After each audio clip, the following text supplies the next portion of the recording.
बता दें कि बिहार की राजनीति में आजकल कुछ ऐसा हो रहा है जिसकी उम्मीद किसी ने नहीं की थी। जब कभी चिराग पासवान अपने चाचा पशुपति पारस को टारगेट कर रहे हैं तो आखिरकार पशुपति पारस ने अपने भतीजे चिराग पासवान को चंडाल तक कह दिया और उन्होंने साफ तौर पे कहा कि इसी चंडाल की वजह से मैं अपने भाई से नहीं मिल पाया। नमस्कार, आप देख रहे हैं आप तक न्यूज। आइए खबर को विस्तार से जानते हैं। उसके पहले चैनल पर नए हैं तो चैनल को सब्सक्राइब करना बिल्कुल ना भूलें। बता दें कि लोजपा के स्थापना दिवस पर भतीजे पर जमकर भड़के चिराग पासवान के चाचा पशुपति पारस। कहा कि चंडाल ने भाई से मिलने नहीं दिया, जैसा कर्म करेगा वैसा फल उसे भगवान देगा। पूर्व केंद्रीय मंत्री पशुपति पारस ने अपने भतीजे चिराग पासवान के खिलाफ खगड़िया में जमकर भड़ास निकाली।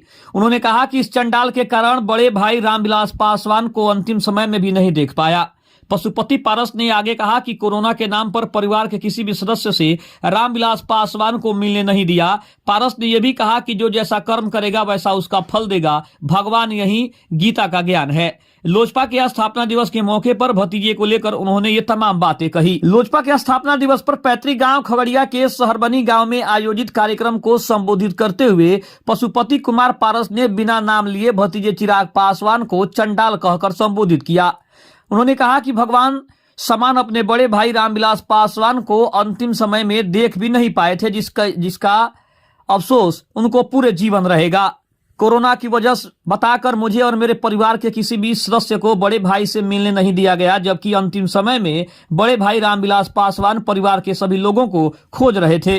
पशुपति पारस ने कहा कि जो जैसा कर्म करेगा उसे वैसा फल मिलेगा। मैं सत्य पर हूं और सत्य पर ही रहूंगा। हमेशा जीत सत्य की ही होती है। बता दें कि इसके अलावा भी पशुपति पारस को लेकर चिराग पासवान ने भी बड़े बड़े दावे किए हैं और उन्होंने कहा है कि हमारे चाचा कभी चाहते नहीं है कि उनका भतीजा उनसे आगे निकल सके। और यही सबसे बड़ी बात हो गई है कि जब से पशुपति पारस को एनडीए ने बाहर किया है, उनके सीटों की संख्या को 0 कर दिया है, उसके बाद से पशुपति पारस लगातार पार्टी के ऊपर बड़े बड़े आरोप लगा रहे हैं। इसके अलावा चिराग पासवान के भी ऊपर अपनी भड़ास निकाल रहे हैं और उनके मन में जो भी आता है वो बकते हैं। लेकिन पशुपति पारस को लेकर चिराग पासवान ने कहा कि वो बड़े हैं, के समान हैं, उनको जो मन में आए वो बोल सकते हैं। लेकिन सच्चाई क्या है ये बिहार की सभी जनता जानती है कि आखिर वो क्या कर रहे हैं और उन्होंने क्या किया है। खबर कैसे लगी कमेंट में जरूर बताइएगा। तब तक के लिए धन्यवाद। जय हिंद, जय भारत।